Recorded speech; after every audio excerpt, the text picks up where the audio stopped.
Ethan Walker's hands trembled as he knelt beside his father's grave, his 5-year-old daughter Maya clutching his sleeve. 6 months of guilt had brought him here, 6 months of avoiding this exact moment. But when he finally looked up through the morning fog, a woman stood on the other side of the headstone, perfectly still, watching him with eyes that held recognition he couldn't place. She spoke his name before he could ask hers, and in that instant, Ethan realized the man buried beneath this stone had carried secrets far deeper than silence. If you want to see how a cemetery encounter unveils a lifetime of hidden compassion, stay with me until the end.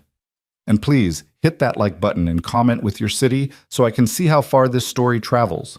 The cemetery was quieter than Ethan expected. He'd imagined it would feel heavier somehow, more oppressive. But the November morning carried only stillness, the kind that settles over places where the living rarely venture. Bare oak trees lined the narrow paths between rows of granite markers, their branches skeletal against a pale sky. Somewhere in the distance, a groundskeeper's truck rumbled along a gravel road, but otherwise the world felt suspended. Maya's small hand tightened around 2 of Ethan's fingers as they walked. She wore her pink winter coat, the one with the torn pocket he kept meaning to sew but never found time for. Her breath made small clouds in the cold air, and she stayed close to his leg, sensing perhaps that this place required a different kind of quiet than the usual silence of their small apartment. "Is this where Grandpa is?" she asked, her voice small. "Yeah, sweetheart. Just a little further." Ethan's throat constricted. 6 months. 6 months since the funeral. Since he'd stood in this exact spot while a minister he'd never met said words that meant nothing about a man he'd never truly understood. 6 months of telling himself he'd come back when he was ready, when the shame of being absent those final years felt less sharp. The truth was simpler and harder. He'd been a coward. He spotted the headstone before Maya did, a modest gray marker, nothing elaborate. Thomas Edward Walker, it read. Beloved father. The dates beneath spanned 63 years, though the man had looked 80 by the end. Ethan had paid for the stone with money he didn't have, choosing the cheapest option that didn't feel like an insult.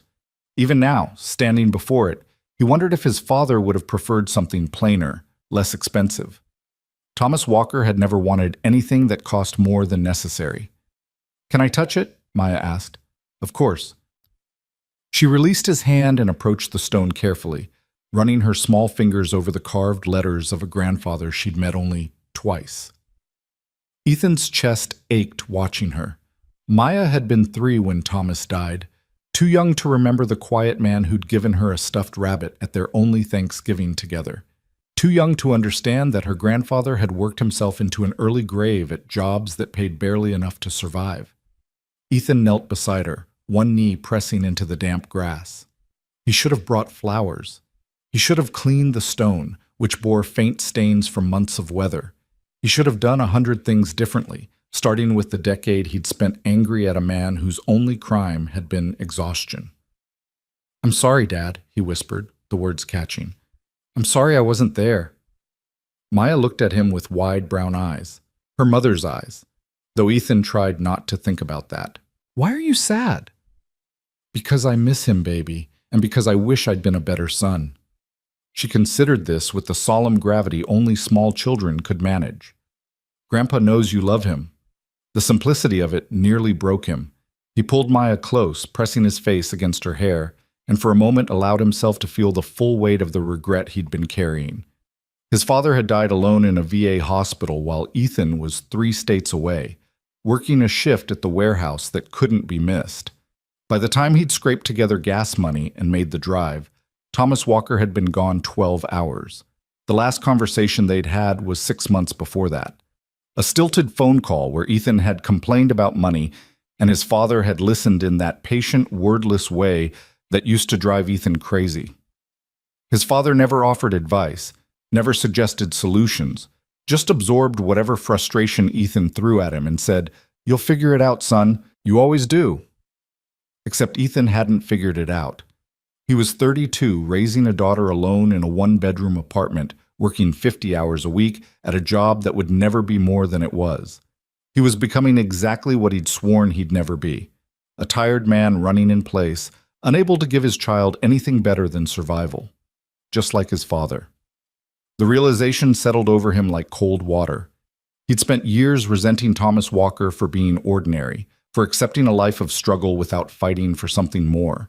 But standing here now, Ethan understood with devastating clarity that his father had fought every single day just to keep food on the table and a roof overhead. That had been the battle, and Thomas had waged it until his body gave out. "I'm sorry," Ethan said again, his voice rough. "I didn't understand. I should have—" "Ethan Walker?" He jerked upright, instinctively pulling Maya behind him. A woman stood 10 feet away, partially obscured by the morning fog that still clung to the low spots between graves. She was perhaps 40, dressed in a long charcoal coat, her dark hair pulled back in a simple knot. Her face was composed, but her eyes held something intense: recognition, anticipation, maybe even relief. "I'm sorry," she said, taking a small step closer. "I didn't mean to startle you. I've been waiting." Ethan's pulse hammered. The cemetery was public, but something about her presence felt too deliberate, too knowing. "Waiting for what?" "For you." She looked past him to the gravestone, and her expression softened with what appeared to be genuine sorrow. "For the day you'd finally come back." The hair on Ethan's neck rose. "Who are you?" "My name is Mara Collins." She met his gaze directly, unflinching. "I knew your father." The words should have been simple, but the way she said them carried weight that made Ethan's stomach tighten. Maya pressed against his leg, and he rested a protective hand on her shoulder. "I don't know you," Ethan said carefully. "My father never mentioned anyone named Mara." "I know." Her voice was steady, almost gentle. "He wouldn't have. That was the kind of man he was." Ethan's mind raced through possibilities, none of them good. A former coworker? Someone from the VFW hall his father had sometimes frequented? Or something else entirely? A relationship, a secret, another family he'd never known about? "Look," he said, his tone harder than he intended. "I don't know what this is about, but today's not— 23 years ago, your father saved my life." The statement hung in the cold air between them. Mara Collins didn't elaborate, didn't rush to fill the silence. She simply stood there, hands folded in front of her, waiting for Ethan to process words that made no sense. "That's impossible," Ethan said finally. 23 years ago, He stopped, calculating. His father would have been 40, working at the textile factory before it closed. Before the string of warehouse jobs, before the night shifts that aged him prematurely. He was just trying to survive. So was I. Mara took another step forward, moving with careful deliberation, as if approaching a skittish animal. I was 17 years old, homeless, and certain I wouldn't live to see 18. And then I met your father. Ethan's thoughts spun. His father had never mentioned helping anyone, never told stories of past heroics or good deeds. Thomas Walker had been a man who came home exhausted, ate dinner in front of the television, and fell asleep in his recliner. The idea that he'd had some dramatic encounter with a homeless teenager seemed like fiction. "Why are you telling me this?" Ethan asked. "Why now?" "Because I promised him I would." Mara's eyes glistened, but her voice remained controlled. "Before he died, your father made me promise that one day, when you were ready, you would know the truth about who he really was." The world tilted slightly. "You saw him before he died?" 3 weeks before the end. He called me from the hospital." She paused, seeming to choose her next words with care. "He said he had one regret in his life, and it was that you'd never understood him. He asked me to wait until you came back here, to this place, because that would mean you were finally ready to listen." Ethan's knees felt weak. He lowered himself to sit on the damp grass, pulling Maya down beside him. His daughter watched the strange woman with curious eyes, but Ethan could barely focus. His father had called this woman weeks before dying, but hadn't called his own son. The hurt was immediate and sharp. Mara seemed to read his thoughts. "He didn't want you to come out of obligation," she said softly. "He wanted you to come when grief had settled enough that you could hear what I needed to say." "And what's that?" Ethan's voice cracked. "What truth am I supposed to hear?" Mara looked at the headstone for a long moment, then back to Ethan. Your father was the most quietly extraordinary man I've ever known, and you deserve to know that before you spent the rest of your life believing otherwise." They walked to a bench near the cemetery entrance at Mara's suggestion. Maya ran ahead, collecting interesting rocks from the path, giving the adults space to talk. Ethan's thoughts were a chaotic mess of confusion, anger, and something else he couldn't name. Maybe hope, maybe dread. Mara sat with perfect posture, her hands folded in her lap. Up close, Ethan could see fine lines around her eyes, the kind that came from years of focus and determination. She wore simple jewelry, a watch, small earrings, nothing flashy, but everything about her suggested success, stability, a life carefully built. "Where do I start?" she said, more to herself than to him. "The beginning." Ethan's voice was flat. "You said he saved your life. Start there." Mara nodded slowly. "I grew up in foster care, bounced between homes, never staying anywhere long enough to belong. By 16, I'd aged out of the system in practice, if not officially. I was living in an abandoned apartment building in South Memphis, surviving on whatever I could find or steal. I'd convinced myself that was all there was, just surviving until I didn't anymore." She spoke without self-pity, stating facts with the distance of someone who'd long since processed the trauma. Ethan listened, trying to reconcile this polished, articulate woman with the desperate teenager she described. "It was December," Mara continued. "Bitterly cold. I'd been sick for weeks. Some kind of infection, fever that wouldn't break. I knew I needed help, but hospitals asked questions, involved authorities. So I just kept pushing through, getting weaker every day. What happened? I passed out in an alley behind a restaurant. When I woke up, I was in someone's truck, wrapped in blankets, with a thermos of hot soup in my hands." She smiled faintly at the memory. "Your father found me around 3 a.m. He worked nights at a warehouse nearby, took his breaks in that alley to smoke. He said he almost didn't see me, thought I was just garbage bags piled against the wall." Ethan's throat tightened. He could picture it perfectly, his father in his work jacket, cigarette in hand, the kind of bone-deep tired that came from years of night shifts, finding a sick teenager and not walking away. "He took me to a clinic," Mara said. "Not a hospital. He knew I'd run if there were questions. Just a small urgent care that asked for cash and nothing else. Paid for the antibiotics himself, then drove me to a church shelter and convinced them to take me in for the night." "That doesn't sound like saving your life," Ethan said, though even as the words left his mouth, he knew they were wrong. "I mean, it's kind, but—" "He came back the next morning," Mara interrupted gently. "And the morning after that. For 2 weeks he showed up before his shift, brought food, checked that I was okay. He didn't lecture me, didn't try to fix everything, didn't make me feel like a project. He just showed up." She paused, her composure cracking slightly. "On the 14th day I told him I was leaving. The shelter had rules, curfews, expectations I wasn't ready for. I'd rather take my chances on the street. You know what your father said?" Ethan shook his head, unable to speak. "He said, 'Okay, but before you go, let me show you something.'" Mara's voice grew thick.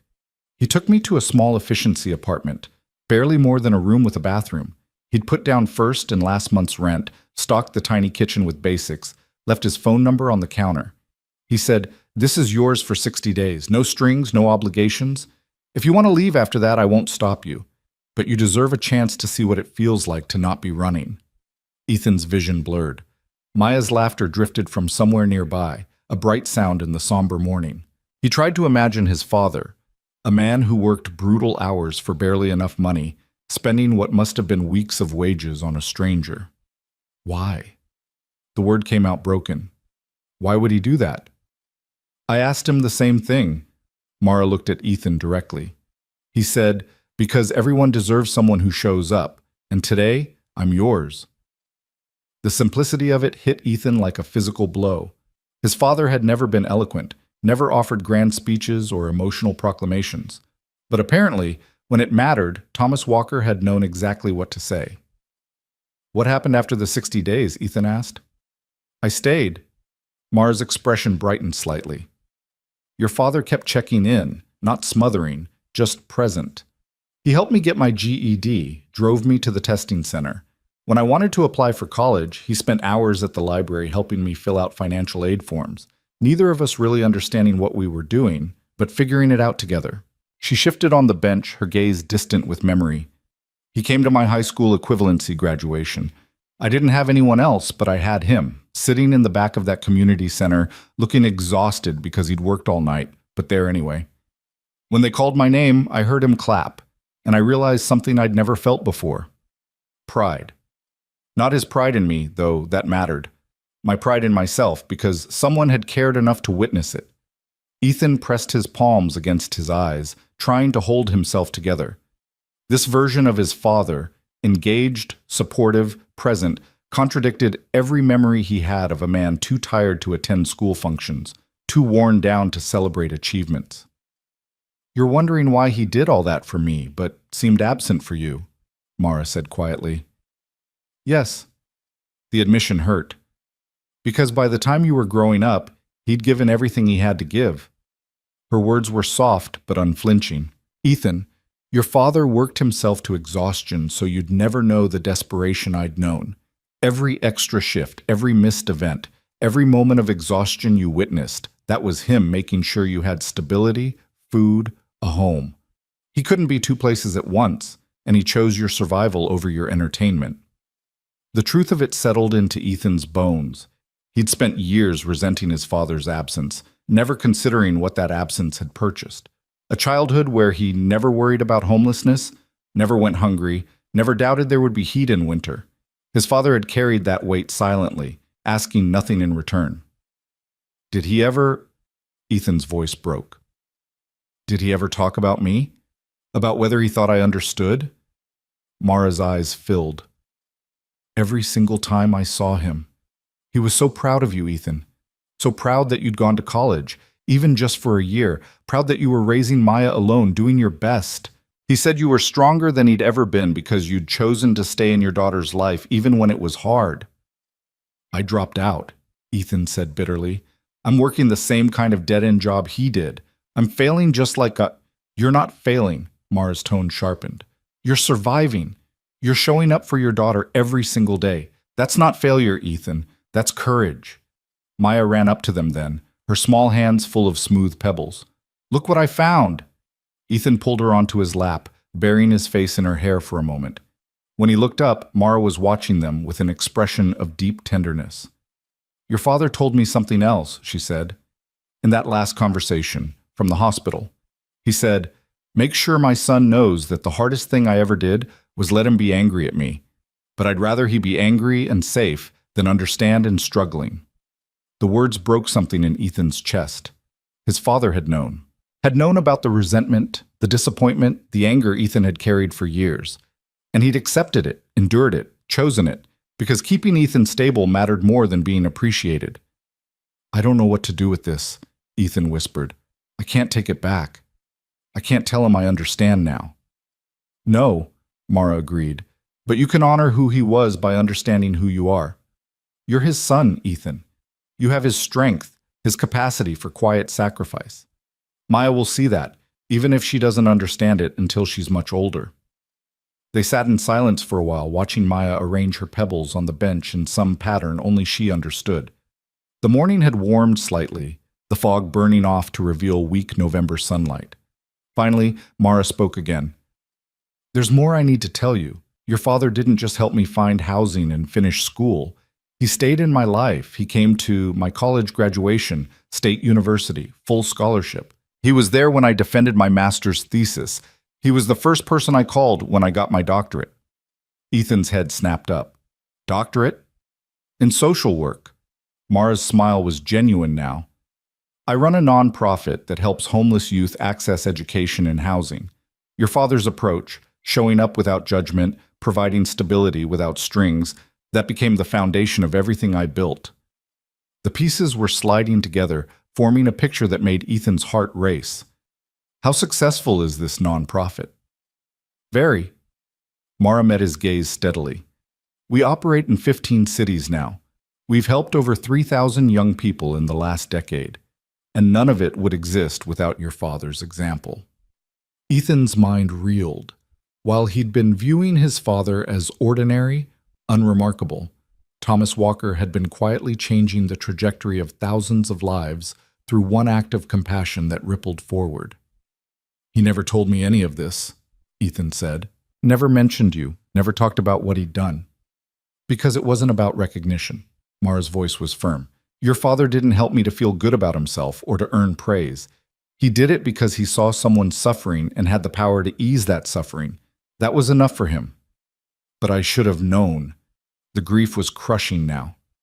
"I should have understood who he was. You were a child, then a young man trying to survive your own struggles. You couldn't have seen it, Ethan, but you can see it now." Mara reached into her coat pocket and withdrew an envelope. She held it for a moment, seeming to gather herself, then extended it to Ethan. "What's this?" "Your father made me promise something else," she said. "He made me promise that if I ever had the means, I would find a way to help you the way he helped me. Not because you needed saving, but because everyone deserves someone who shows up." Ethan's hands shook as he took the envelope. Inside was a single sheet of paper, a letter in his father's handwriting, the script shaky but legible. "Son, if you're reading this, Mara found you. I asked her to wait until you were ready, until grief had softened enough that you could hear what I need to say. I wasn't a perfect father. I know there were times you needed me, and I was too tired, too worn down to be what you deserved. I know you were angry, and I don't blame you for that, but I need you to understand something. Every choice I made, every extra shift, every missed event, every moment I seemed absent was because I loved you more than I had energy to show. I wanted you to have stability, safety, the chance to build something better than I had. If that meant you were angry at me, I could live with that. What I couldn't live with was you going without. Mara will tell you about what I did for her. She'll make it sound bigger than it was. But here's what I need you to know. Helping her taught me that the most important thing we can do is show up for each other. Not with grand gestures or perfect words, just presence, just being there. You're doing that for Maya. You're showing up every day, even when it's hard, even when you're tired. That makes you a better father than I ever was, because you're giving her what matters most, you. Don't carry regret, son. Carry forward. Be for Maya what I tried to be for you, and then some. And know that wherever I am, I'm proud of the man you've become. Dad. Ethan read it twice, then a third time, tears streaming down his face. Maya looked up at him with concern, but he pulled her close and managed to whisper, "It's okay, baby. These are good tears." When he could finally speak, he looked at Mara. "Thank you for keeping your promise. There's one more thing." She reached into her coat again and produced a second, thicker envelope. "Your father asked me to help you if I ever could. This is how I can help." Ethan opened it with trembling fingers. Inside was a check made out to him, the amount so large his brain couldn't immediately process it. Along with it was a letter on official, nonprofit letterhead. "What is this?" "A grant from my organization," Mara explained. "We have a fund dedicated to supporting single parents who are working hard to provide for their children. Your father told me about your situation, working long hours, struggling to make ends meet, wanting to give Maya more time but never having enough of it. I can't accept this." The words came automatically, even as his heart hammered with desperate hope. "Yes, you can." Mara's tone was gentle but firm. "This isn't charity, Ethan. It's recognition that you're doing exactly what your father did, sacrificing your own comfort to ensure your child has stability. This grant is meant to ease that burden, to give you breathing room, to let you show up for Maya the way my father couldn't always show up for you, not because he didn't want to, but because survival left no space for it." Ethan looked at the check again. The amount would cover 6 months of expenses, maybe more if he was careful. 6 months where he could cut back his hours, spend evenings with Maya, help with homework, make dinner together. 6 months of being present instead of exhausted. "Why?" he asked, his voice barely audible. "Why would you do this for me?" "Because your father gave me a life," Mara said simply. "He showed up when no one else did, asked nothing in return, and changed everything for me. This is how I show up for him now, by helping his son have the chance to be the father he always wanted to be." The morning sun broke through the remaining clouds, casting long shadows across the cemetery. Somewhere in the distance, a church bell rang, a sound that felt less like mourning and more like possibility. Ethan stood, still holding Maya, and looked back at his father's grave. The modest headstone seemed different now, not a marker of an ordinary life, but a testament to quiet strength. Thomas Walker had lived without recognition, worked without complaint, and loved without condition. He'd changed lives. Mara's, the thousands her organization helped, and now, through her, Ethan's. "I don't know how to thank you," Ethan said to Mara. "Live well." She smiled, and for the first time Ethan saw past the polished professional to the 17-year-old girl his father had saved. "Be present for Maya. Build the life your father wanted for you. That's thanks enough." They walked back to the parking lot together, Maya between them, holding both their hands. When they reached Mara's car, she paused. "I'd like to stay in touch," she said. "If that's okay with you. Your father was important to me, and I think he'd want us to know each other." "I'd like that." Ethan's voice was steady now, stronger. "I'd like Maya to know the woman her grandfather helped, and why that mattered." Mara knelt down to Maya's level. "Your grandfather was a very special man," she said softly. "He taught me that showing up is the most important thing we can do for each other." "What's showing up?" Maya asked. "Being there, even when it's hard, even when you're tired, just being there." Maya considered this seriously. "My daddy shows up for me." "Yes, he does." Mara looked up at Ethan, her eyes bright. "Your daddy learned that from his daddy." As Mara drove away, Ethan stood in the cemetery parking lot, his daughter's hand in his, the letters and check burning like warmth in his pocket. The grief was still there, it would always be there, but it had transformed into something different: understanding, gratitude, purpose. He looked back at the cemetery one more time toward the modest gray headstone he could no longer see from this distance. "Thank you, Dad," he whispered. "I understand now." Maya tugged his hand. "Can we get pancakes?" Ethan laughed, the sound surprising him with its lightness. "Yeah, baby, we can get pancakes." As they walked to his truck, Ethan felt something shift inside him, a weight he'd carried for so long becoming lighter.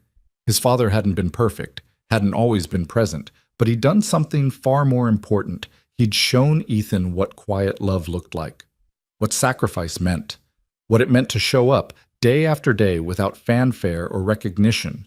And now, with Mara's help and his father's example, Ethan had the chance to do the same for Maya. Not perfectly, but fully. Not without struggle, but with presence. The morning felt different driving home. The same gray sky, the same worn truck, the same small apartment waiting for them. But Ethan saw it all through new eyes. Not as failure or disappointment, but as a foundation. A place to build from. His father had given him that, and Ethan would spend the rest of his life making sure Maya understood what that gift meant. The diner was nearly empty on a Tuesday morning, just the way Ethan preferred it.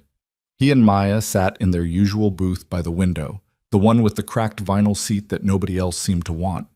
Maya was working her way through a stack of chocolate chip pancakes, syrup coating her fingers despite Ethan's best efforts with napkins. He nursed his coffee and watched her. Really watched her in a way he hadn't allowed himself to do in months. When was the last time they'd done this? Just sat together without him calculating how many minutes until his shift started, how much the meal was costing, whether he could afford this small moment of normalcy. The check from Mara sat folded in his wallet, burning there like a secret. He hadn't cashed it yet. Part of him was afraid to, as if turning it into actual money would somehow make it disappear, reveal itself as a dream or mistake. But another part of him knew the truth. He was afraid of what accepting it meant, afraid of acknowledging just how desperately he needed help.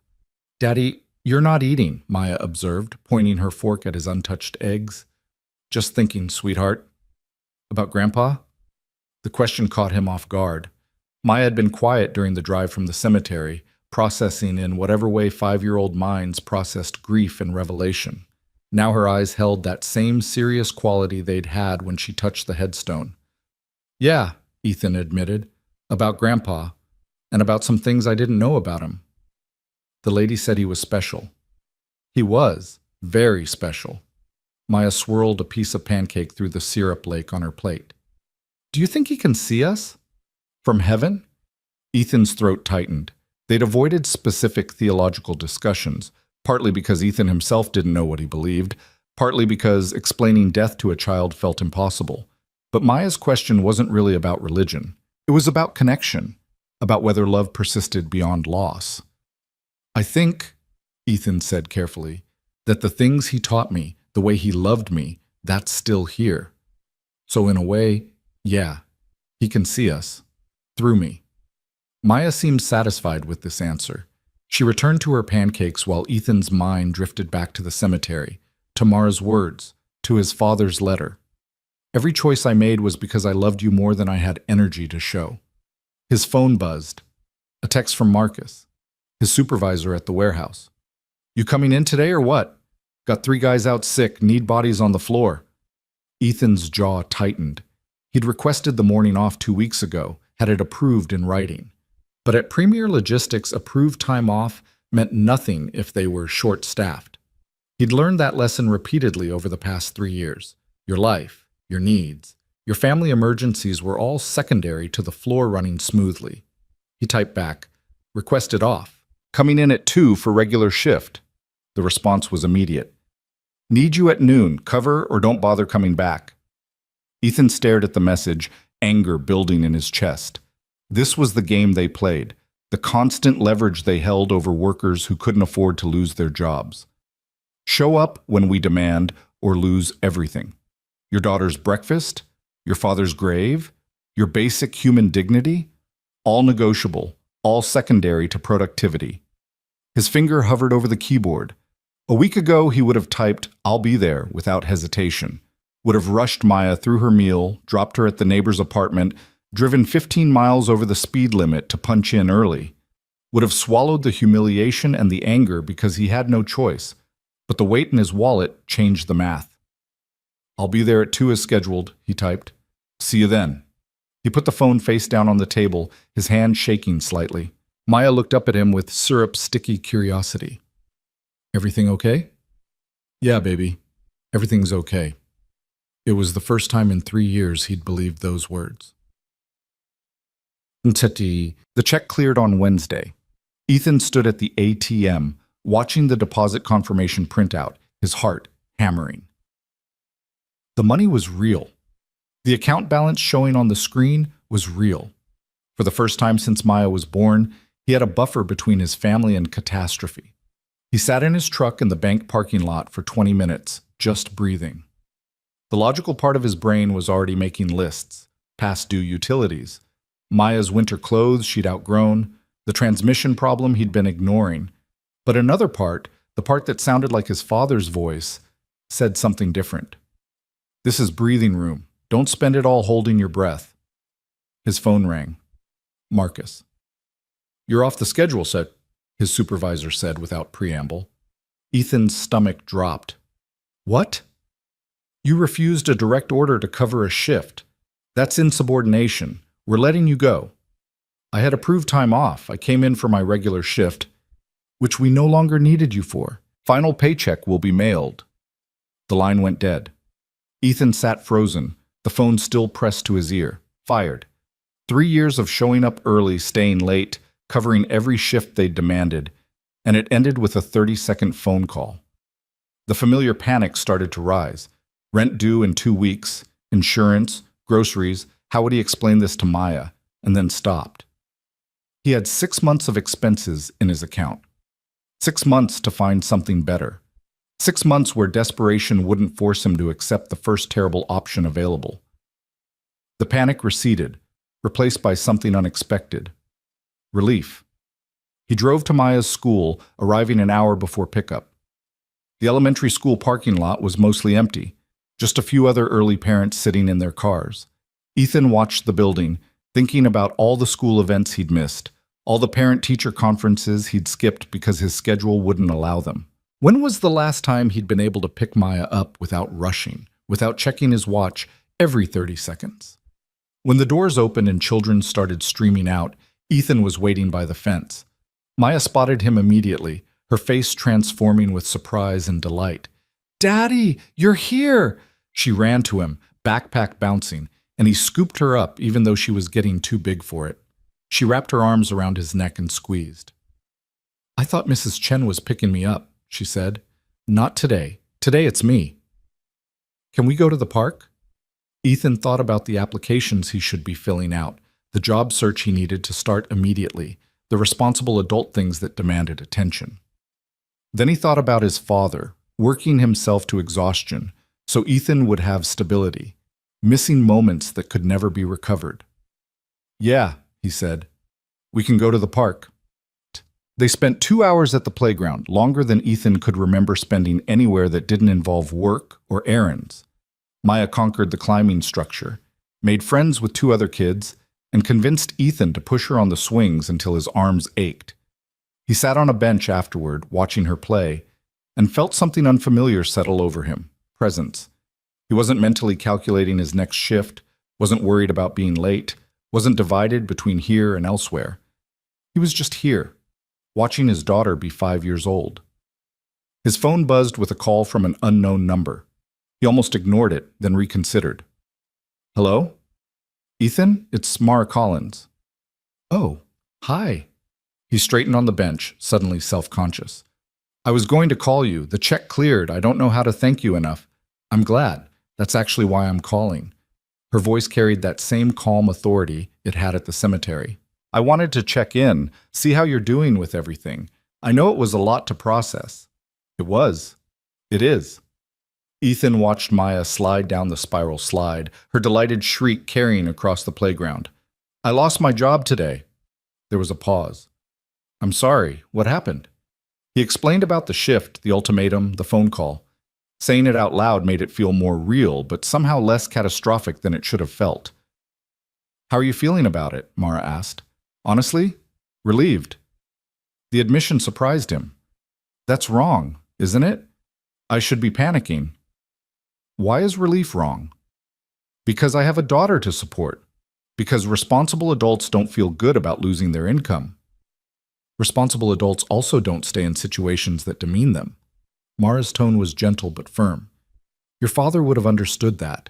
He worked brutal jobs because he had to, but he never confused survival with virtue. If you have the space to find something better, that's not irresponsible. That's wisdom. Ethan let that settle. I don't know what better looks like. I've got a year of college, no real skills besides warehouse work, and a gap on my resume I'll have to explain. What do you want to do? If money wasn't the first consideration, what kind of work would make you feel like you were building something? The question stumped him. He'd spent so many years thinking only in terms of what was available, what paid enough, what he could tolerate. Want had never entered the equation. I don't know, he admitted. I've never thought about it that way. Well, you have time now. Think about it. She paused. And Ethan, there's something else I wanted to discuss. Are you free tomorrow evening? Probably. His calendar was suddenly very open. I'm in town through the weekend for some meetings. I'd like to take you and Maya to dinner if you're comfortable with that. There are some things about your father I'd like to share, and I think it might be easier in a less emotionally charged setting than a cemetery. Ethan's first instinct was to refuse, to maintain boundaries, to not become dependent on this woman's generosity. But then he thought about Maya, about the opportunity for her to know someone who'd known her grandfather in ways Ethan never had. Okay, he said. We'd like that. Mara chose a family restaurant with a relaxed atmosphere, the kind of place where children were expected and welcomed rather than tolerated. Maya was initially shy around her, hiding behind Ethan's arm, but Mara's patient warmth gradually drew her out. By the time their food arrived, Maya was showing Mara her drawings from school and explaining in great detail the complex politics of her kindergarten class. So Emma thinks she's the line leader every day, but that's not fair because we're supposed to take turns, Maya explained seriously. But she cries if she doesn't get to be first, so Mrs. Patterson lets her. That does sound complicated, Mara said with appropriate gravity. What do you think would be fair? Everyone gets a turn, even the kids who don't cry about it. That's very wise. Mara glanced at Ethan with a small smile. You're raising a thoughtful daughter. She gets that from her grandfather, Ethan said, then felt his throat tighten. It was the first time he'd said something like that, the first time he'd claimed his father's qualities as part of Maya's inheritance. After Maya finished eating and was distracted by the crayons and coloring sheet the restaurant provided, Mara's expression turned more serious. "I want to tell you more about what your father did for me," she said. "Not just the apartment and the help with school, the everyday things that mattered just as much." Ethan leaned forward, listening. "He taught me how to cook," Mara said. "Basic things. How to make eggs that weren't rubber, how to stretch a chicken across 3 meals, how to make a pot of beans last a week. He never made me feel stupid for not knowing. He just showed up every Sunday morning for months with groceries and walked me through it." The image was so vivid Ethan could almost see it. His father in someone's tiny kitchen, patient and methodical, passing on the survival skills he'd learned from his own years of making nothing into something. "He taught me how to change a tire, how to check oil, how to jumpstart a car." He said, "The world likes to take advantage of people who don't know these things, don't give it the chance." Mara's voice carried the echo of his father's pragmatism. "He was right. That knowledge saved me countless times." "He never taught me any of that," Ethan said quietly. "I learned from YouTube videos. Because by the time you needed to learn, he was too exhausted to teach." Mara met his eyes. "That's what I need you to understand, Ethan. Your father gave me the energy he had when he still had energy to give. By the time you were growing up, years of night shifts and physical labor had worn him down. It wasn't that he loved you less. It's that he had less to give, and he gave what he had to keeping you safe." The unfairness of it hit Ethan hard. His father had poured himself out for a stranger, had been present and engaged and actively mentoring, and then had nothing left for his own son. The resentment flared before he could stop it. Mara seemed to read it in his face. "It's okay to feel angry about that," she said softly. "It's okay to wish he'd had more to give you. Both things can be true. Your father was extraordinary, and you deserved more of him than circumstances allowed." "How do I reconcile that?" Ethan asked. "How do I honor who he was while acknowledging what I didn't get?" "By understanding that sacrifice is complicated. Your father sacrificed time with you so you'd have stability. That was his choice, made out of love, but it still cost you something real. You can be grateful for what he provided and grieve what you missed. Those aren't contradictory." Maya looked up from her coloring. "Why are you sad again, Daddy?" Ethan pulled himself together. "Just talking about grown-up stuff, baby. I'm okay." But Mara leaned toward Maya with gentle attention. "Your daddy is sad because he misses his daddy. That's okay, isn't it? Missing people we love?" Maya nodded seriously. "I miss Grandpa too, even though I don't remember him much." "Want to know a secret?" Mara smiled. "The best way to remember people is to do the things they taught us. Your grandpa taught your daddy how to work hard and take care of people, and your daddy is teaching you the same things." "What did Grandpa teach you?" Maya asked. Mara considered the question with the same seriousness she'd given to the line leader issue. "He taught me that showing up is the most important thing we can do. That even when we're tired or scared or don't know what we're doing, just being there for someone matters more than being perfect." "Daddy shows up for me," Maya announced. "Yes, he does." Mara's eyes glistened. "Your grandpa would be very proud of that." They talked for another hour, Mara sharing stories of Thomas Walker that painted a picture of quiet competence and steady reliability. She told them about the time he'd spent an entire Saturday helping her move into her first real apartment, the one she'd rented after finishing college. How he'd hung curtains and assembled furniture and refused to leave until everything was secure. How he'd stood in the doorway before leaving and said, "You did this. Don't forget that. Every good thing in this place, you earned it." She told them about the Christmas he'd shown up at her grad school apartment with a small artificial tree and a bag of ornaments because he'd remembered her mentioning she'd never had a real Christmas. How they'd decorated it together in silence, both of them understanding without words what that moment meant. She told them about the call she'd made when she defended her doctoral thesis, how his voice had been thick with pride when he answered, how he'd said, "I always knew you'd do something extraordinary." Each story was a gift, a piece of Thomas Walker that Ethan had never known existed, and each one made the loss sharper and the understanding deeper. When they finally left the restaurant, Maya fell asleep in her car seat almost immediately. Mara walked Ethan to his truck, her expression thoughtful. "Thank you for tonight," Ethan said. for sharing all of that. It helps, knowing who he was beyond what I saw. There's one more thing I want to share, Mara said. But it's not a story. It's an offer. Ethan waited. My organization is expanding. We're opening a new office here, coordinating services for homeless youth across the region. We need someone to run the daily operations, managing the team, overseeing caseworkers, making sure kids get connected to resources. She met his eyes directly.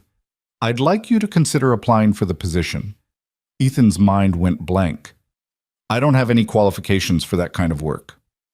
You have the most important qualification. You understand what it means to fight for stability while raising a child alone. You know what it's like to make impossible choices between present and future, between survival and dignity. Mara's voice was steady. Those aren't things you can learn from a textbook. And the administrative skills? Those can be taught. Why would you offer this to me? Because your father saw potential in a desperate 17-year-old and gave her a chance to prove herself. I'm seeing potential in you, not because you're his son, but because you've already been doing the work that matters. You show up for Maya every day. You make sacrifices. You care about doing right even when it's hard. She paused. That's who we need on our team. People who understand that our work isn't about saving anyone. It's about showing up while they save themselves. Ethan's heart was racing. I don't know anything about social work or nonprofits or managing teams. You know about showing up. That's where we start. Mara pulled a business card from her purse and handed it to him. Think about it. Talk to Maya, even though she's 5 and won't really understand. Sit with it. And if you're interested, call me and we'll talk about next steps.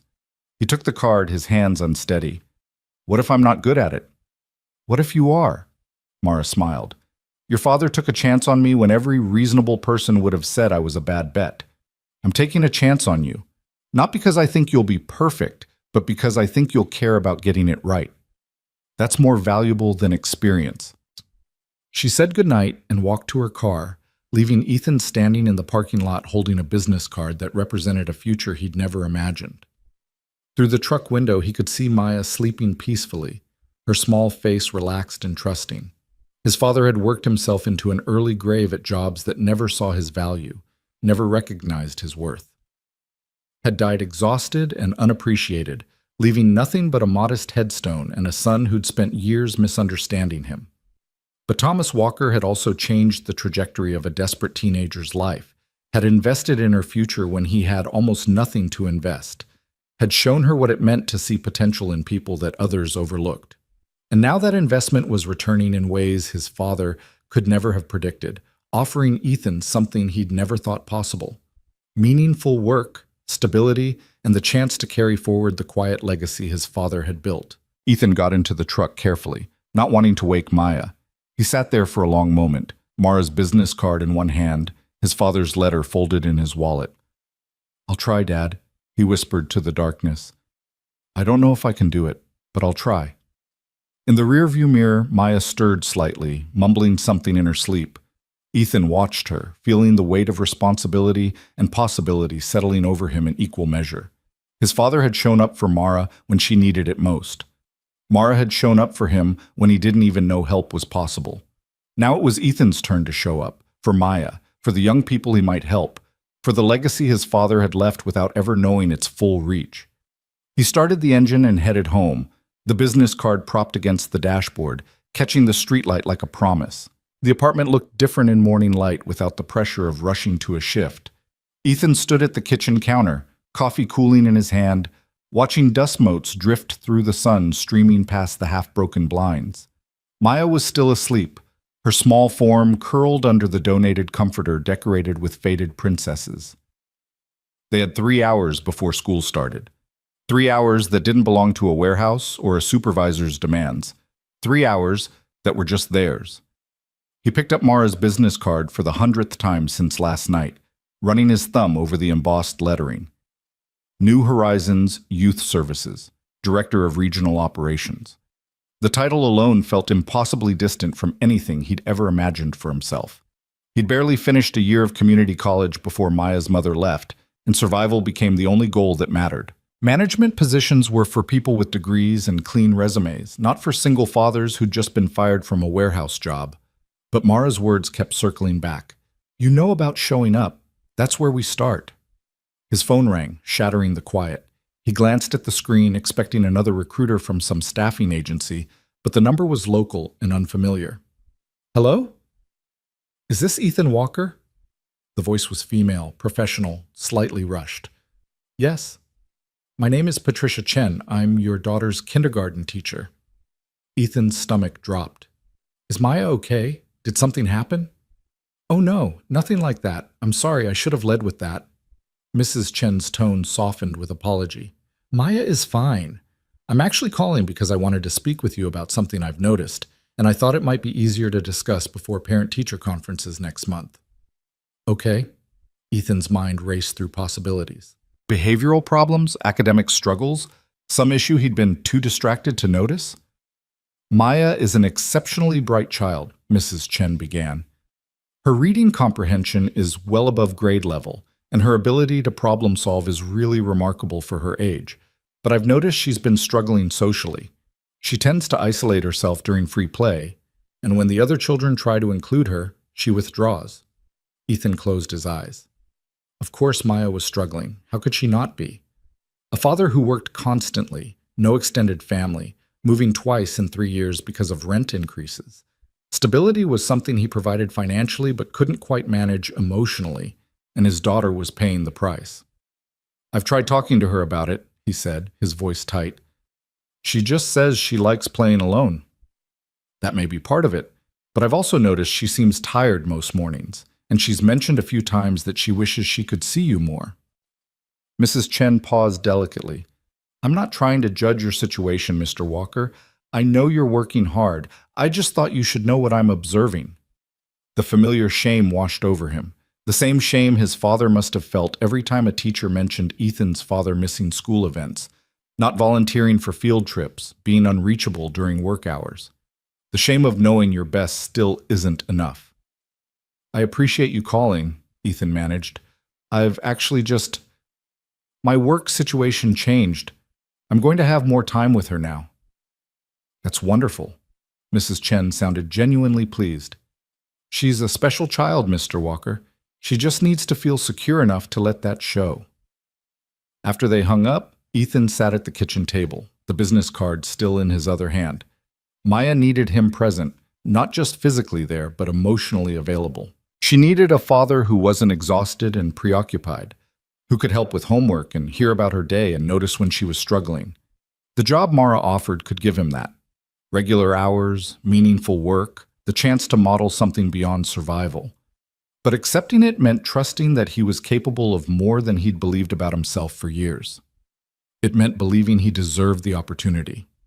It meant believing what his father had seen in Mara all those years ago, that potential mattered more than credentials, that showing up was a skill worth cultivating, that people could build futures that looked nothing like their pasts.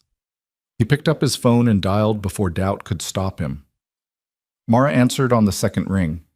Ethan, I was hoping you'd call. I want to apply for the position, he said, the words coming out in a rush. I don't know if I'm qualified, and I'm terrified I'll fail, but I want to try. There was a smile in her voice. That's exactly the right answer. Can you come to my hotel this afternoon? I'd like to walk you through what the role actually entails, answer your questions, and if you're still interested, we can start the formal application process. I have to pick up Maya at 3. 2 o'clock work? Yes. Bring a copy of your resume if you have one, but don't stress about it. We can build one together if needed.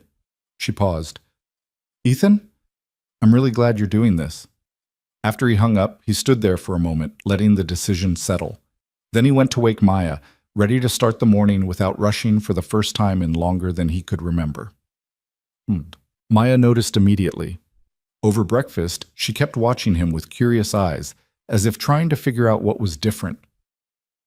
You're happy, she finally announced, orange juice mustache on her upper lip. Am I? You're smiling. You don't smile a lot in the mornings. The observation hit harder than it should have. What kind of life had he created where his 5-year-old daughter found morning smiles remarkable? I'm happy because I get to have breakfast with you without watching the clock, he said honestly. And because something good might be happening for us. What good thing? I might get a new job, one where I help kids who need someone to show up for them. Maya considered this seriously. Like how Grandpa showed up for the lady? Exactly like that. Will you still pick me up from school? Yeah, baby, every day. Her smile transformed her whole face. That's really good, Daddy. They finished breakfast slowly, then walked to school together instead of rushing to meet Mrs. Chen's neighbor, who usually handled morning drop-off. Other parents clustered near the entrance, chatting and laughing while their children ran around the playground. Ethan had never been part of that world, had always been too rushed or too tired to linger. But this morning, with time stretching ahead instead of pressing behind, he could almost imagine belonging there. Mr. Walker? Mrs. Chen approached from the school entrance, her expression warm. I'm so glad to see you this morning. We had time for a change. He glanced down at Maya, who had suddenly become shy with her teacher watching. Maya, why don't you go play for a few minutes before the bell rings? She ran off toward the swings, and Mrs. Chen watched her go with a teacher's practiced assessment. She seems lighter today, she observed. More present. We had a good morning. Those matter more than we realize. Mrs. S. Chen turned her attention back to Ethan. I meant what I said on the phone. Maya is special. She just needs to feel secure enough to show it. Whatever changes you're making in your schedule, I think they're going to make a real difference for her. The bell rang before Ethan could respond.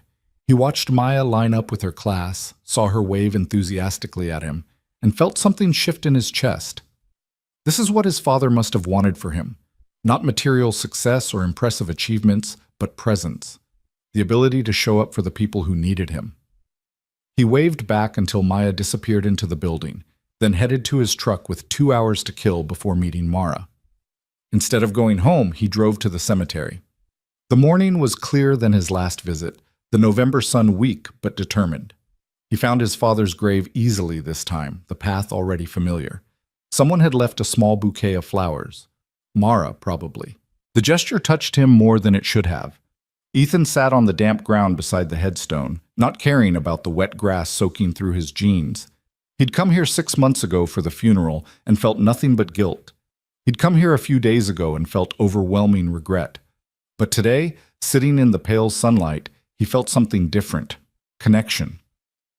I'm going to interview for a real job, he said aloud, feeling only slightly foolish talking to a grave. The kind where I can make a difference, not just fill a slot. Mara offered it because of what you did for her all those years ago. A breeze rustled through the bare trees, carrying the scent of decay and earth. Maya's teacher called this morning, said she's struggling because she doesn't see me enough. I've been so busy trying to provide for her that I forgot to actually be there. His voice cracked. I get it now, Dad. I get why you were always tired, why you couldn't make it to my stuff. You were doing exactly what I've been doing, surviving instead of living. He traced his fingers over his father's name carved in granite. But here's what I'm figuring out. You would have chosen differently if you'd had the choice. You would have worked less and been present more if that had been possible. You gave me stability because that's what you could give.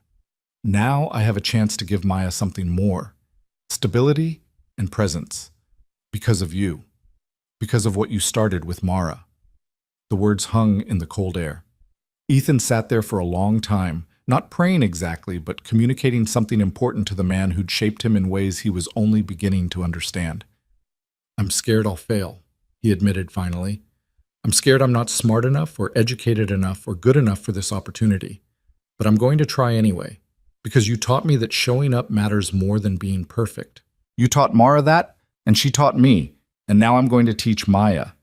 He stood brushing grass from his jeans. The headstone looked the same as it had days ago, modest and plain, but Ethan saw it differently now.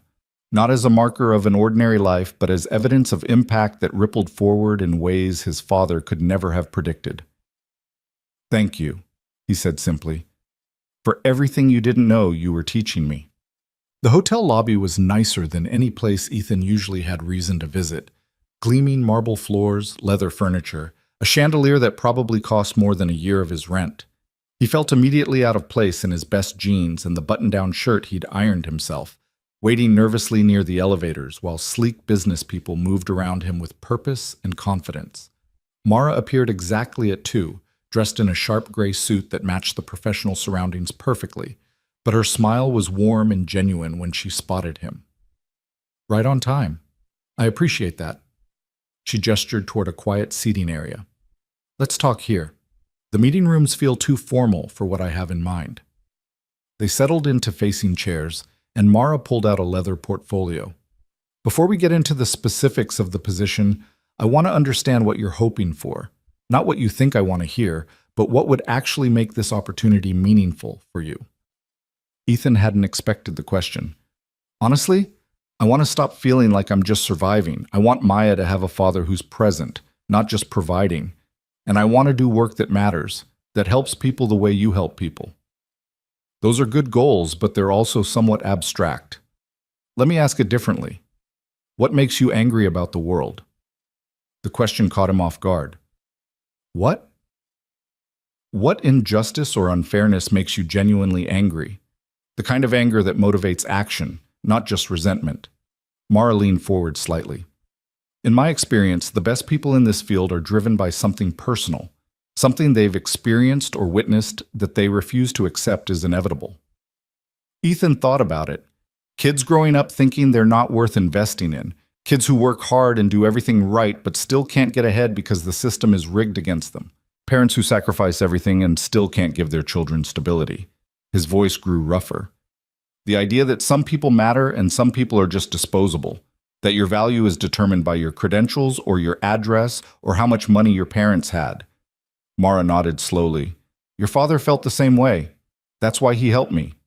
Not because he wanted to be a hero, but because he couldn't stand seeing potential wasted because of circumstances. She opened her portfolio and pulled out several pages of typed information. The position I'm offering is Director of Regional Operations for our new office here. You would oversee a team of 5 caseworkers, manage relationships with partner organizations, coordinate housing and educational resources, and most importantly, advocate for young people who need someone in their corner. Ethan scanned the job description she handed him, his eyes catching on phrases that seemed impossibly beyond him. Strategic planning, stakeholder management, program evaluation, budget oversight. I don't know how to do any of this, he said, unable to keep the doubt from his voice. Not yet, but you know how to show up consistently. You know how to make hard choices with limited resources. You know what it's like to fight for someone's future while managing immediate crises. Mara met his eyes. Those aren't teachable skills, Ethan. The technical stuff? We can train that. But the capacity to care while maintaining boundaries, to advocate without burning out, to see potential in people others have written off, those come from lived experience. What if I'm not good at it? What if you are? She smiled. Look, I'm not offering you this position because I feel sorry for you or because I owe your father some kind of debt. I'm offering it because our organization needs people who understand our clients' reality. Most social workers come from comfortable backgrounds with good intentions, but no real comprehension of what it's like to choose between electricity and groceries. You won't have that blind spot. Ethan looked at the job description again, trying to see himself in it and failing. But then he thought about Maya, about Mrs. Chen's call, about the chance to model something different than exhausted survival. What's the timeline, Shas? He asked. We'd want you to start with a 2-week training period in January, shadowing our operations in Memphis to learn our systems and approach. Then you'd return here to build the team and open the office in February. Salary is $48,000 to start, with health insurance and benefits. The number hit him like a physical force. $48,000. That was nearly twice what he'd been making at the warehouse. Enough to move to a better apartment. Enough to have actual savings. Enough to breathe. That seems like a lot for someone without experience, he said carefully. It's market rate for the position and the region. And Ethan? Mara's voice was firm. One of the things poverty does is convince people they're not worth investing in, that they should be grateful for scraps. Don't internalize that. Your skills and perspective have value. Own that. The words resonated somewhere deep. How many times had he accepted less than he deserved because he didn't believe he could ask for more? How many years had he confused survival with all he was worth? I want to do this, he said. I'm scared and I don't know if I can, but I want to try. Good. Then let's talk about what happens next. They spent the next hour going through logistics, the formal application process, reference checks, background screening. Mara explained the training program in detail, the kind of challenges he'd face, the support structure they'd provide. She was honest about the difficulty of the work, the emotional toll of seeing young people struggle, the bureaucratic frustrations of nonprofit work. It's not glamorous, she warned. You'll deal with government agencies that move at glacial speed. You'll watch kids make bad choices despite your best efforts. You'll have days where you question whether anything you do matters. Sounds like parenting, Ethan said. Mara laughed. Exactly like parenting, which is why I think you'll be good at it. When they finished, she walked him to the lobby.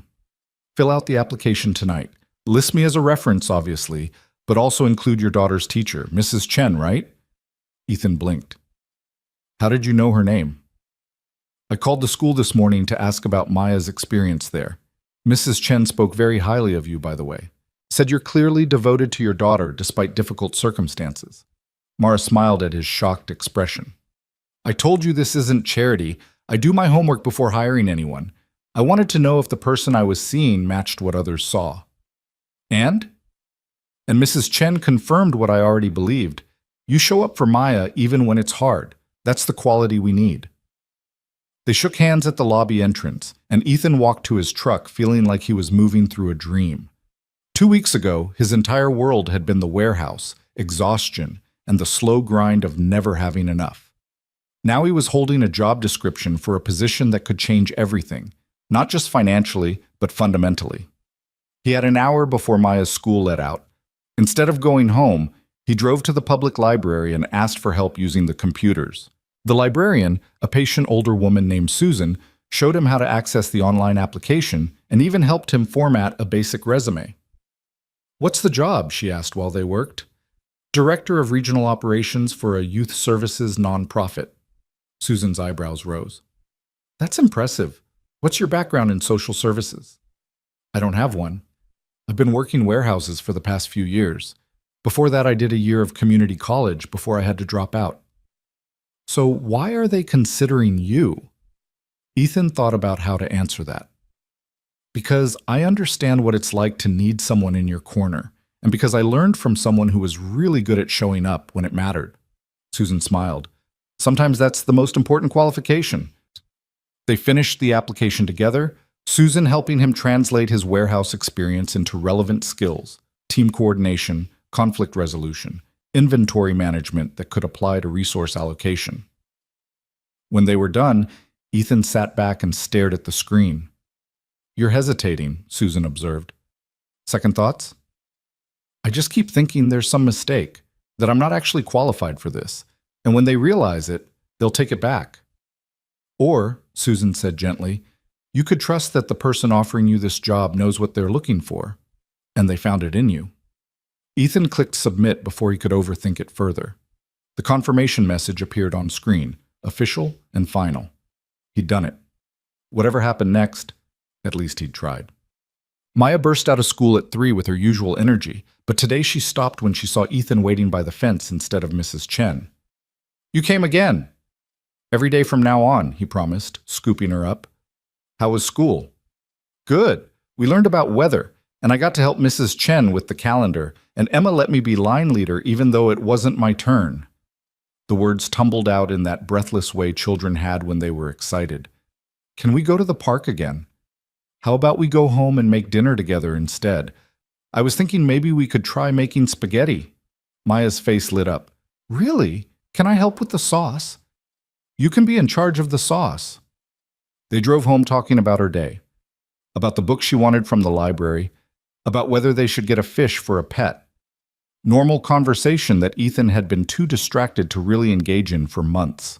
But today, with the application submitted and possibilities stretching ahead, he was fully present.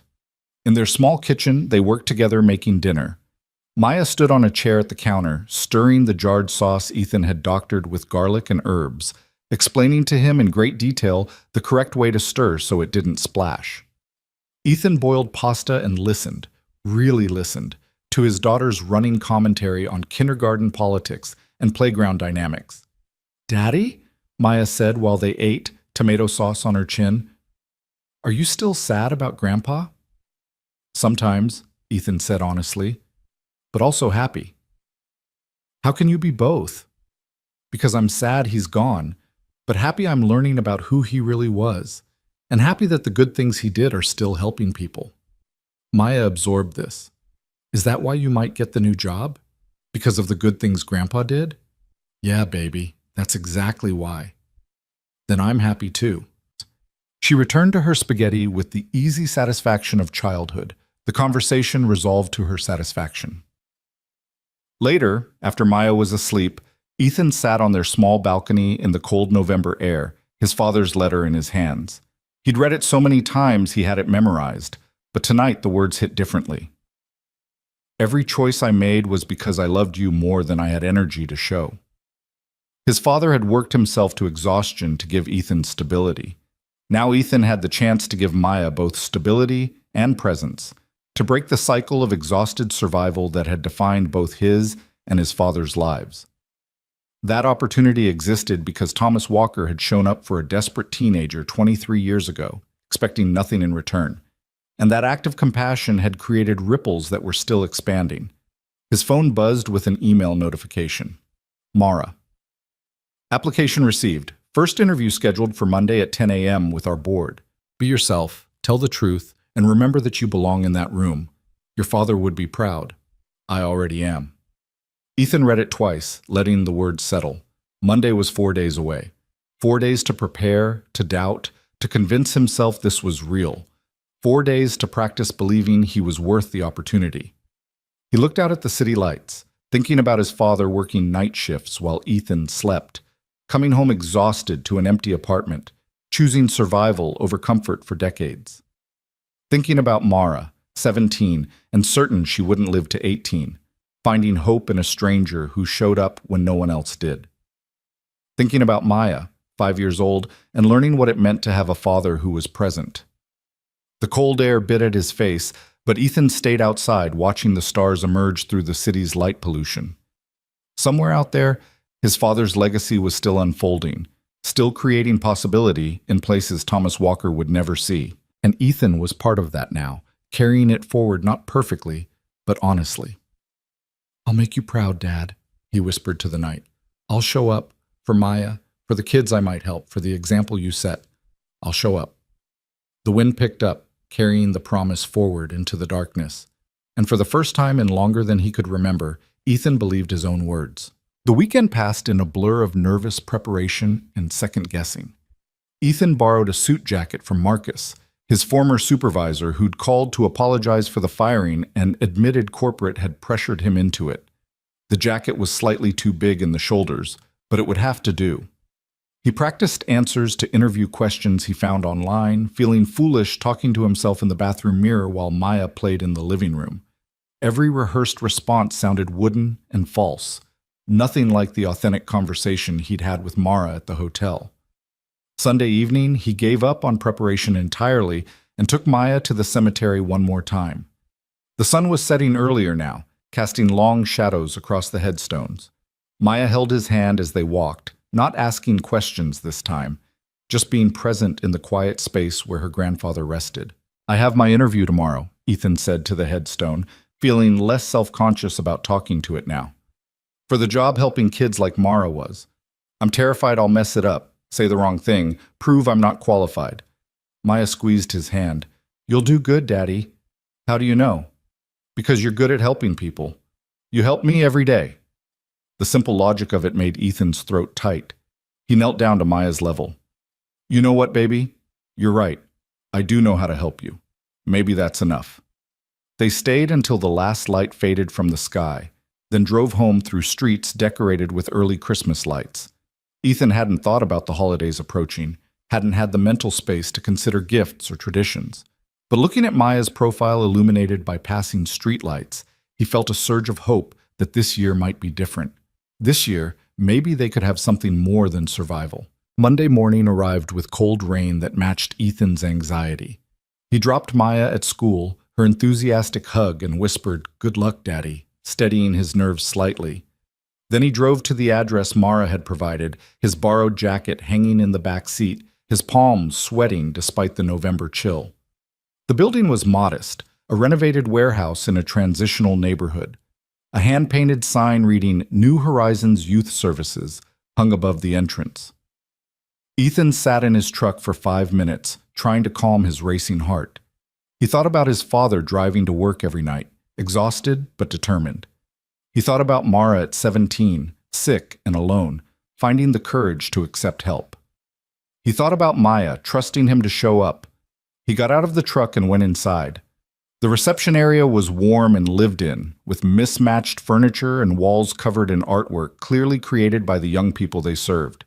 A woman in her 50s with kind eyes and graying braids looked up from the desk. "You must be Ethan Walker. I'm Denise Thompson, program coordinator. Mara's told us a lot about you." She stood and shook his hand firmly. "The board is gathering in the conference room. Can I get you some coffee or water while you wait?" "Water would be great, thank you." Denise returned with a glass and gestured to a worn leather couch. "Relax for a few minutes. They're running about 10 minutes behind schedule." Ethan sat, trying not to fidget. He could hear voices from down the hall, professional tones discussing budget allocations and program outcomes. This was the world he was trying to enter, a world of strategic planning and stakeholder management, so far removed from warehouse floors and pallet jacks. "First time meeting the board?" Denise asked, settling back at her desk. "First time interviewing for anything like this." "Don't let them intimidate you. They're good people, just passionate about the work." She smiled warmly. "And between you and me, Mara doesn't bring people to interview unless she's already certain they're the right fit. This is more about them getting to know you than testing you." "That doesn't make it less terrifying." "No, I suppose not." Denise studied him thoughtfully. "Can I give you some advice? The board has seen hundreds of qualified candidates with impressive credentials. What they're looking for is someone who understands why this work matters. Someone who gets it in their bones, not just their head. Trust that you have that, and let it show." Before Ethan could respond, Mara appeared in the hallway. She wore a navy suit and her professional demeanor, but her smile was genuine when she saw him. "Ready?" she asked. "No, but let's do this anyway." She led him down a narrow hallway to a conference room where 5 people sat around a scarred wooden table. They looked up as he entered, and Ethan fought the urge to turn around and walk out. These were accomplished people, he could tell immediately. The kind who belonged in rooms where decisions got made and futures got shaped. "Everyone, this is Ethan Walker." Mara gestured for him to take the empty seat at the head of the table. "Ethan, let me introduce you to our board. This is Dr. Raymond Price, our board chair and a professor of social work at the university. Keisha Johnson, who runs the Youth Homeless Coalition. Father Michael O'Brien from St. Catherine's, which partners with us on housing. Angela Martinez, our legal counsel. And you've met Denise." Ethan shook hands with each of them, trying to project confidence he didn't feel. Dr. Price was a black man in his 60s with wire-rimmed glasses and an academic air. Keisha was younger, maybe 40, with sharp eyes that seemed to assess everything. Father O'Brien had a weathered face and calloused hands that suggested he did more than administrative work. Angela looked polished and skeptical. "Thank you for coming in," Dr. Price said once everyone was settled. "Mara has spoken highly of you, but we like to conduct our own assessment for any leadership position. Why don't you start by telling us about yourself and what draws you to this work?" Ethan's prepared answers evaporated. He looked at the faces around the table, saw polite interest mixed with reservation, and made a decision. He would tell the truth, nothing more or less. "I'm a single father raising a 5-year-old daughter in a 1-bedroom apartment," he began. "Until last week, I was working 50-hour weeks at a warehouse for barely enough money to cover rent and groceries. I dropped out of college when Maya's mother left because I couldn't afford both tuition and childcare. For the past 3 years, I've been surviving, not living, and my daughter has been paying the price for that." He saw Keisha lean forward slightly, her expression shifting to attention. "My father died 6 months ago. We weren't close, and I spent years resenting him for being absent, for being too tired to show up for me when I was growing up. Then last week, I met Mara at his grave, and she told me about how my father had saved her life when she was 17, about how he'd invested in her future when he had almost nothing to invest. and I realized I'd completely misunderstood who he was. Ethan's voice grew steadier as he spoke. My father worked himself to death making sure I had stability. He gave Mara a chance when everyone else had written her off.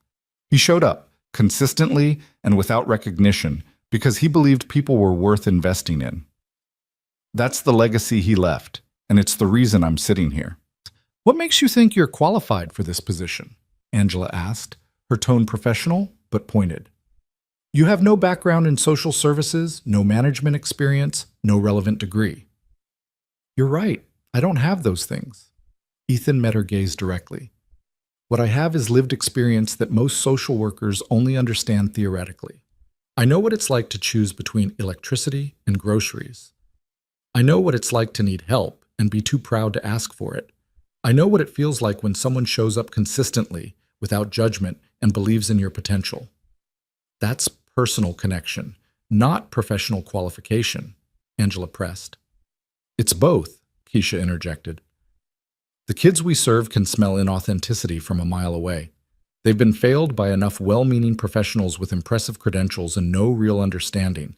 Sometimes lived experience is the most valuable credential. Dr. Price held up a hand gently.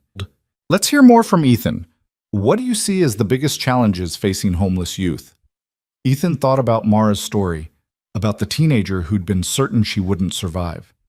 Invisibility, he said. Society looks at homeless kids and sees problems to be managed, not people with potential.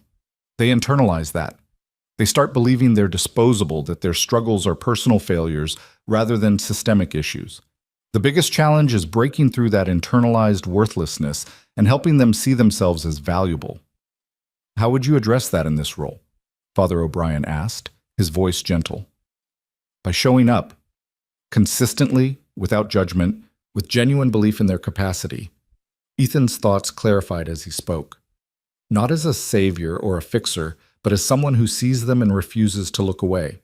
Someone who believes they're worth the investment even when they don't believe it themselves. That's idealistic, Angela said. In practice, this role requires managing budgets, coordinating with multiple agencies, overseeing caseworkers, dealing with bureaucracy. How do you plan to handle those responsibilities without training? I'll learn. Ethan's voice was firm. I've learned every other job I've had by showing up and doing the work. I'm not afraid of not knowing something. I'm afraid of pretending I know when I don't, or being too proud to ask for help.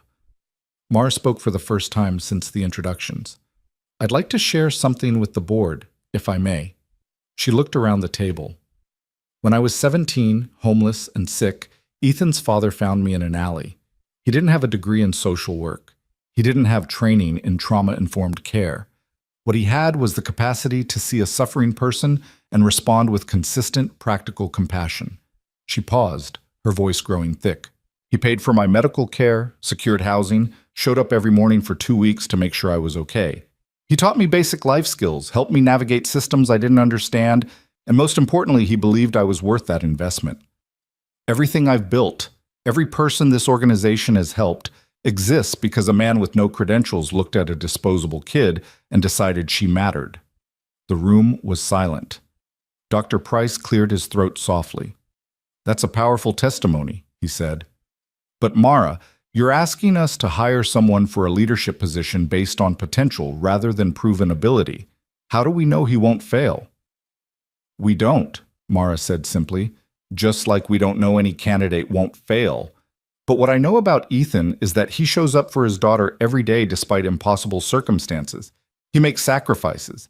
He's willing to admit when he doesn't know something, and he understands in his bones what our clients are experiencing. That's not just potential, that's foundation. Keisha turned to Ethan. Let me ask you this. You have a caseworker come to you saying a 16-year-old client is refusing housing because it means following shelter rules. The kid wants to stay on the street. What do you do? Ethan thought about his own pride, about the times he'd refused help because accepting it felt like admitting defeat. I'd ask the caseworker what the kid's concerns are. Are the rules about safety or control? Is there trauma making confined spaces feel dangerous? What's driving the refusal? He leaned forward. And then I'd probably suggest the caseworker ask the kid what would make them feel safe enough to accept help. Because it's not about convincing them to accept our solution. It's about understanding what they actually need. Keisha nodded slowly. That's a better answer than most experienced social workers would give. The interview continued for another 40 minutes. They asked about conflict resolution, budget management, team supervision, crisis intervention. Ethan answered honestly, admitting when he didn't know something but explaining how he'd approach learning it. He told them about Maya's teacher calling, about realizing he'd been so focused on survival that he'd missed his daughter struggling. He talked about his father's example and what he'd learned about quiet strength and consistent presence. Finally, Dr. Price looked around the table. Any other questions for Ethan? When no one spoke, he turned back to Ethan. Do you have questions for us? Just one, Ethan said. If I get this position, how do you measure success? What would make you feel confident you made the right choice? That's an excellent question. Dr. Price removed his glasses and cleaned them thoughtfully. Success in this work isn't always measurable in traditional metrics. We track housing placements, educational outcomes, employment rates. But the real measure is whether young people feel seen, supported, and believed in. Whether they start to see themselves differently because someone showed up for them. Then that's what I'll focus on, Ethan said. Everything else is logistics, but making people feel valued, that's the work.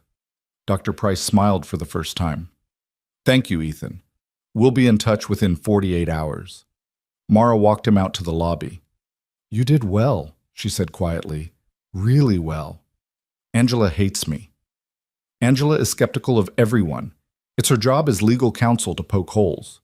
Mara touched his arm briefly. You were authentic and thoughtful. That matters more than having all the right answers. Ethan wanted to believe her, but doubt crept back in as soon as he stepped outside into the cold rain. He'd exposed his inexperience, admitted his limitations, revealed his desperation. What board in their right mind would hire someone who'd basically confessed to having no qualifications? He picked up Maya from school and tried to shake off the anxiety. She chattered about her day, oblivious to his distraction, and he forced himself to engage, to ask questions, to be present even though his mind kept replaying every answer he'd given, every moment where he'd revealed too much. That evening, after Maya was in bed, his phone rang. Mara. His heart hammered as he answered. Hello? The board just finished deliberating, she said, and Ethan couldn't read her tone.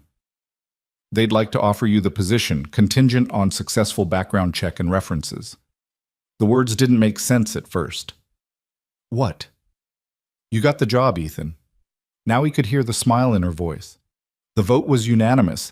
Even Angela said you demonstrated the kind of self-awareness and humility that's rare in leadership candidates. Ethan sat down hard on the couch, his legs suddenly weak. I got the job. You got the job! Dr. Price wants to start your training in Memphis the first week of January. That gives you 6 weeks to get your affairs in order, find childcare arrangements for Maya, maybe even move to a better apartment if you want.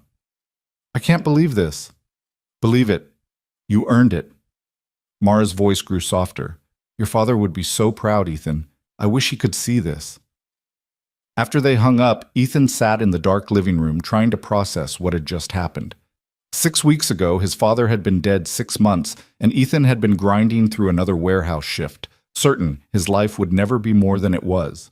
Now he had a job that mattered, resources to provide for Maya properly, and a future that looked nothing like the limited options he'd accepted as inevitable. He pulled out his father's letter and read it again by the light of his phone screen. Carry forward, his father had written. Be for Maya what I tried to be for you, and then some. Ethan was doing it. He was carrying forward the legacy his father had built without recognition, the quiet investment in human potential that had saved Mara and was now creating ripples Ethan was part of. He was being for Maya what his father had tried to be for him, but with the breathing room his father never had. He walked quietly to Maya's room and stood in the doorway, watching her sleep. Her stuffed rabbit was tucked under one arm, her face peaceful in the glow of her nightlight. This little person trusted him completely, believed in him without reservation, saw him as capable even when he doubted himself. I got the job, baby girl, he whispered. Things are going to be different now. Better, I promise. Maya stirred slightly but didn't wake. Ethan stayed there for a long time, watching his daughter sleep and thinking about the future they were building together. A future built on the foundation his father had laid, extended by Mara's generosity, and now being carried forward by Ethan's willingness to believe he was capable of more than survival. The next morning, Ethan woke Maya earlier than usual. "Get dressed, sweetheart. We're going somewhere before school." "Where?" "To see Grandpa." They drove to the cemetery in the pale dawn light, the world quiet and still. Maya held Ethan's hand as they walked to the grave, their breath-making clouds in the cold air. The flowers Mara had left were wilted now, and Ethan made a mental note to bring fresh ones next time. He knelt beside the headstone, pulling Maya down with him. "I wanted to tell Grandpa something important," he said. "I got a new job. One where I'll help kids who need someone in their corner, just like Grandpa helped Mara." Maya touched the carved letters of her grandfather's name. "Is Grandpa happy?" "Yeah, baby. I think he's really happy." "Can I tell him something too?" "Of course." Maya leaned close to the headstone, her small voice serious. "Grandpa, Daddy is going to pick me up from school every day now, and we're going to have more time together, and he's not sad all the time anymore." She looked at Ethan. "Is that good?" "That's perfect, sweetheart." They sat there together as the sun rose higher, casting long shadows across the cemetery. Ethan thought about the circle closing, his father's sacrifice creating opportunity, Mara's gratitude opening doors, and now Ethan stepping through those doors to continue the work of showing up for people who needed it. The modest gray headstone no longer looked like a marker of an ordinary life. It looked like what it was, evidence of impact that would ripple forward through generations, through lives touched and futures changed, through quiet acts of compassion that transformed everything. Ethan stood, lifting Maya onto his hip. "Thank you, Dad," he said to the stone, "for everything. I'll make sure Maya knows what you taught me. I'll make sure the work you started keeps going." The wind picked up, cold but clean, carrying the promise of change. And as Ethan walked back to his truck with his daughter in his arms, he felt something settle in his chest that he hadn't felt in years. Certainty. Not certainty that everything would be easy or that he wouldn't struggle, but certainty that he was exactly where he was supposed to be, doing exactly what he was meant to do. His father had shown him the way, even in absence. Mara had opened the door. Now it was Ethan's turn to walk through it and show up for the people who needed someone in their corner. He was ready. The 6 weeks between accepting the job and starting training passed in a strange blur of endings and beginnings. Ethan gave notice at his old apartment and found a 2-bedroom place in a better neighborhood, close enough to Maya's school that they could walk on nice days. The rent was higher, but with his new salary, it was manageable, even comfortable. Maya got her own room for the first time in her life, and watching her arrange her stuffed animals on her new bed, Ethan felt something break open in his chest, the realization that he was finally giving his daughter space to grow instead of just survive. He spent his days preparing for Memphis, reading everything Mara sent him about trauma-informed care and youth development. The concepts were new but somehow familiar, echoing things he'd learned through experience rather than education. At night, after Maya was asleep, he sat at their small kitchen table and thought about his father, about the man who'd carried burdens without complaint and changed lives without recognition. The weekend before he left for training, Ethan took Maya to visit the grave one more time. It was mid-December now, and someone had left a small wreath on the headstone. Mara again, probably, though she'd never mentioned it. The gesture touched him deeply, this continued honoring of a man who'd asked for nothing in return for his kindness. Maya ran ahead on the path, her new winter coat bright against the gray landscape. She'd grown comfortable with the cemetery, no longer intimidated by the quiet or the purpose of the place. When she reached the grave, she knelt and touched the stone the way Ethan had taught her, a gesture of connection and respect. "Hi, Grandpa," she said, her breath making clouds.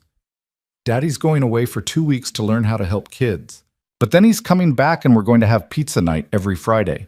Ethan joined her, resting a hand on her shoulder. "I'm nervous about Memphis," he admitted to the stone.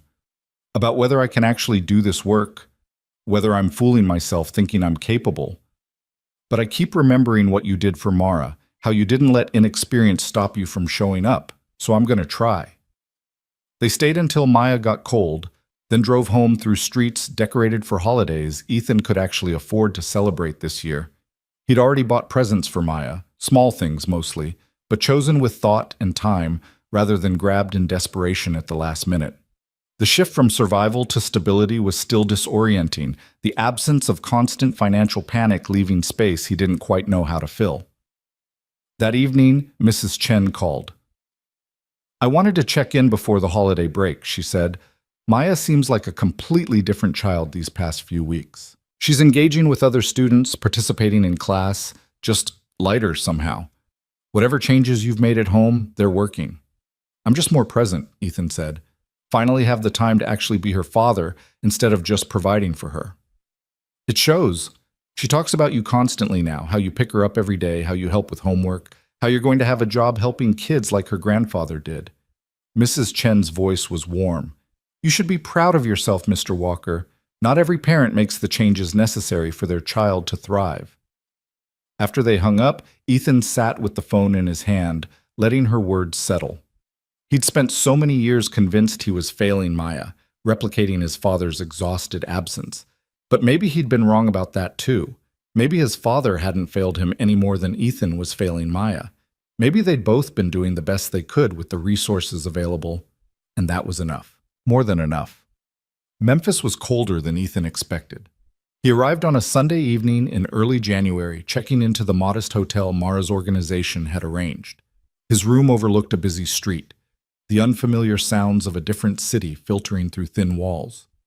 He lay awake most of that first night, thinking about Maya staying with Mrs. Chen's sister, wondering if his daughter was scared without him, second-guessing his decision to take this leap. But Monday morning, walking into New Horizons' main office, those doubts receded. The building was alive with purpose. Caseworkers arriving with coffee and determination, young people dropping in for help or just connection, phones ringing with crisis and possibility. Mara met him in the lobby, her professional warmth a steadying presence. "Ready?" she asked. "No, but let's start anyway." She introduced him to everyone with the same careful respect, not as a charity case or someone's unqualified son, but as the new regional director who would be learning their systems. The staff was diverse in age and background, but united by a fierce commitment to the work. They welcomed Ethan without condescension, sharing their knowledge and experience generously. His first day was overwhelming. Mara walked him through their database systems, case management protocols, partnership structures, funding streams. She showed him how they tracked outcomes, maintained boundaries while building trust, advocated for clients within complex bureaucracies. The technical aspects were learnable, but it was the philosophy underneath that resonated with Ethan, the unwavering belief that every young person deserves someone in their corner fighting for their potential.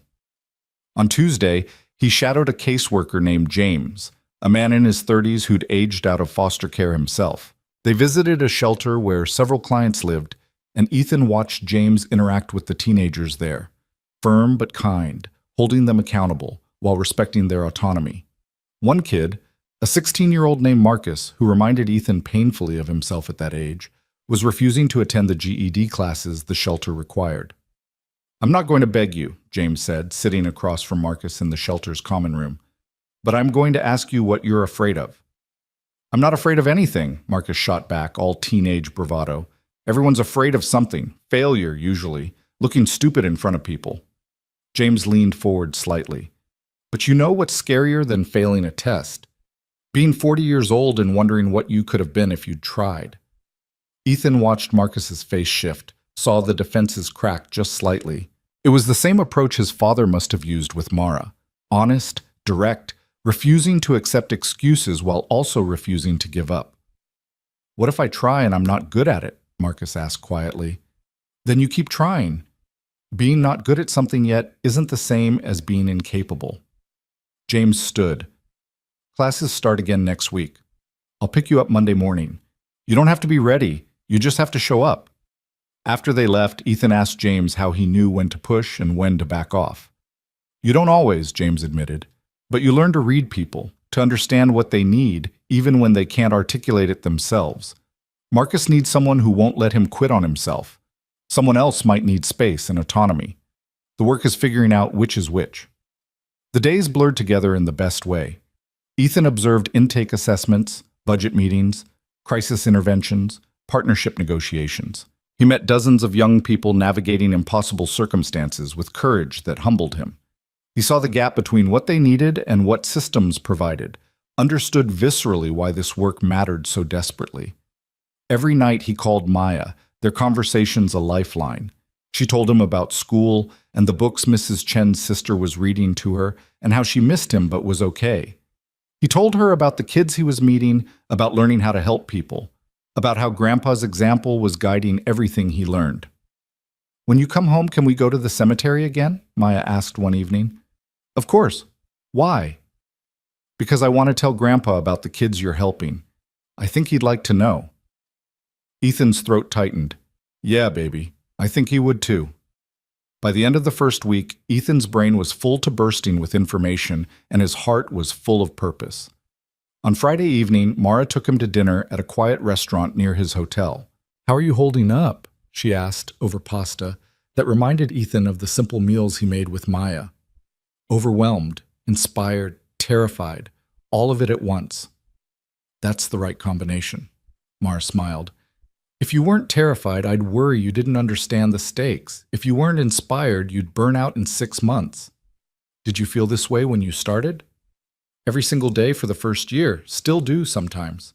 She set down her fork. "Can I tell you something about your father?" "Please." "The last time I saw him, 3 weeks before he died, he was so weak he could barely sit up in that hospital bed. But you know what he wanted to talk about? You." Mara's eyes glistened. "He told me about the day you were born, how terrified he was that he wouldn't be a good father, how he'd promised himself he'd give you every opportunity he never had. And then he told me his greatest fear, that you'd spend your whole life thinking he didn't care, that his exhaustion looked like indifference." Ethan couldn't speak, tears streaming down his face in the middle of the restaurant. "He made me promise to tell you this part too," Mara continued. "He said, 'Tell my son that every missed game, every time I fell asleep in the chair instead of talking to him, every moment I wasn't the father he deserved, those were my failures, not his. Tell him he was always enough. Tell him I was just too tired to show him.'" The words broke something in Ethan that had been barely holding together.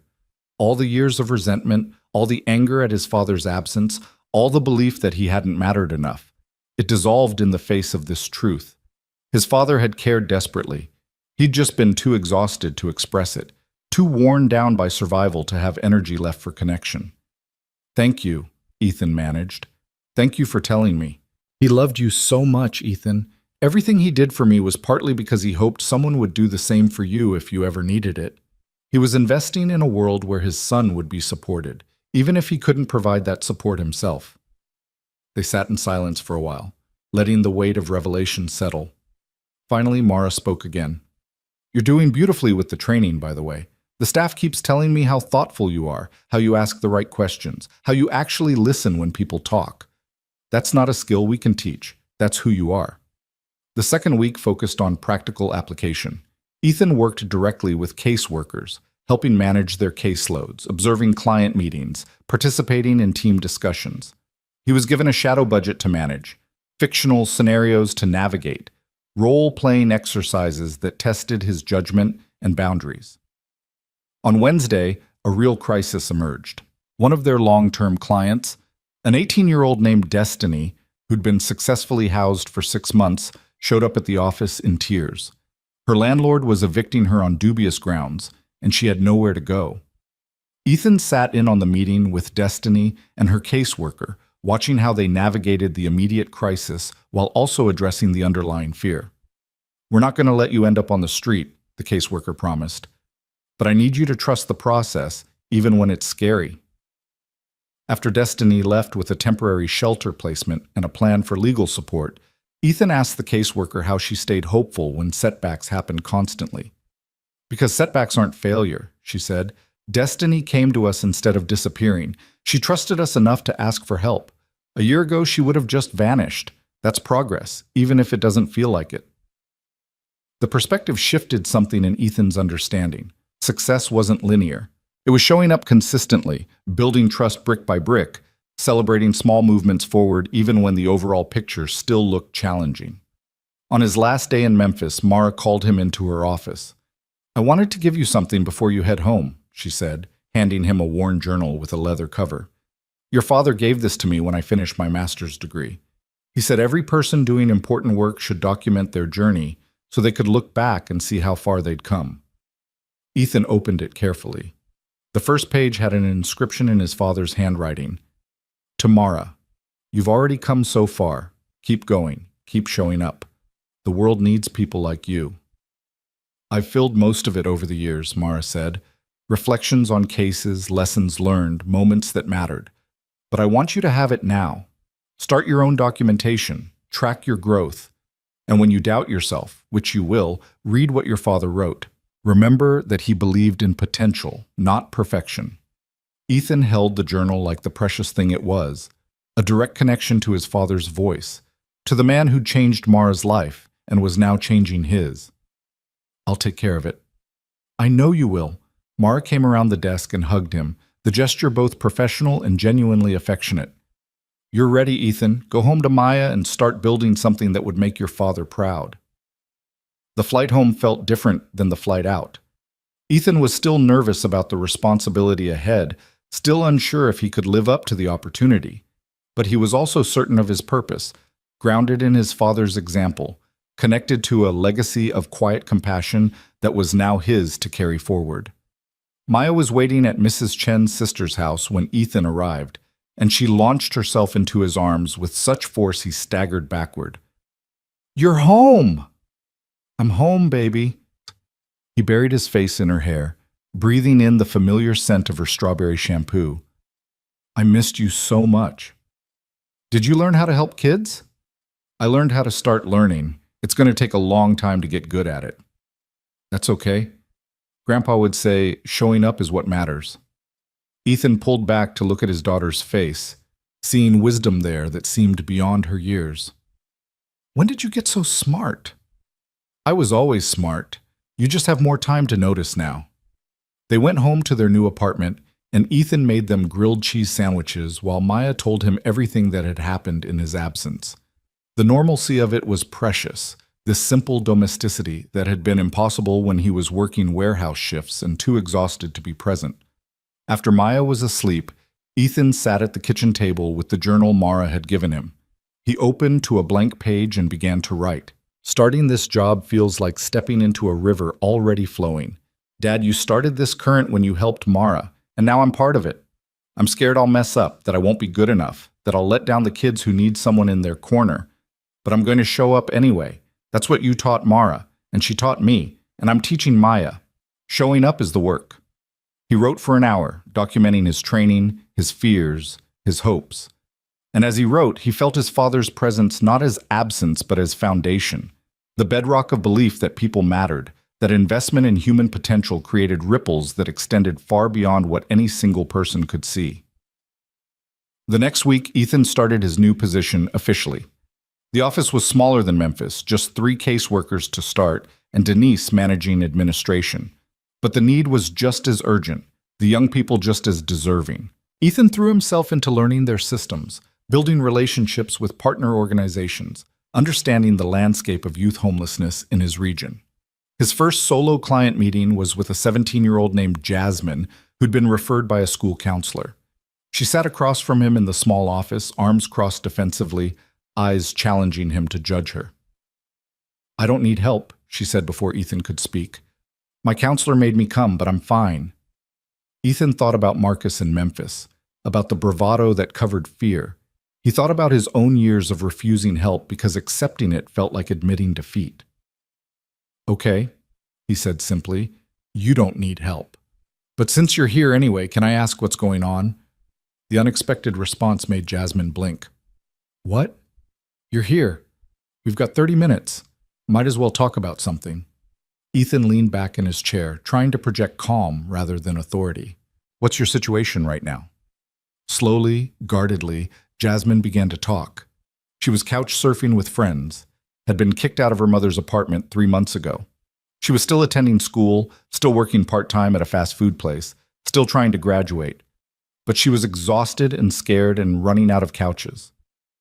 Have you thought about applying for emergency housing assistance? Ethan asked when she finished. I'm not homeless. I have places to stay. You don't have stable housing. That counts. He pulled up information on his computer. There are programs specifically for students in your situation. They can help with rent assistance, connect you to resources, make sure you can finish school. Why would they help me? I got myself into this mess.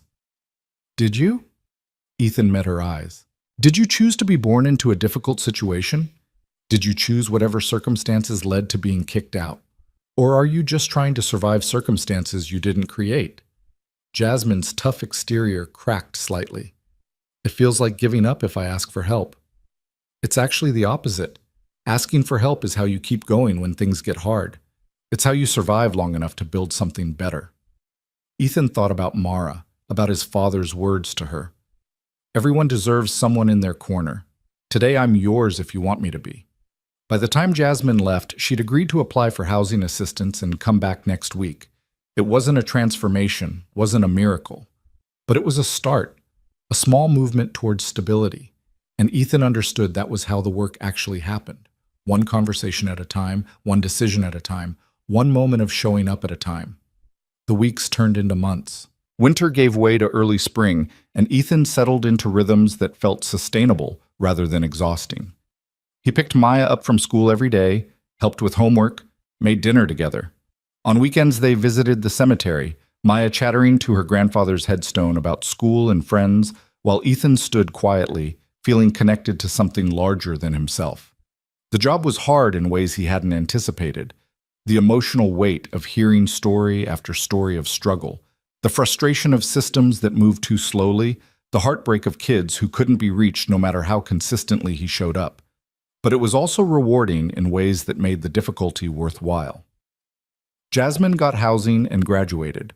Marcus from Memphis sent him a message that he'd passed his GED, small victories that mattered enormously. One April evening, Mara called. I wanted to let you know that the board met today to review your first quarter performance. Ethan's stomach clenched.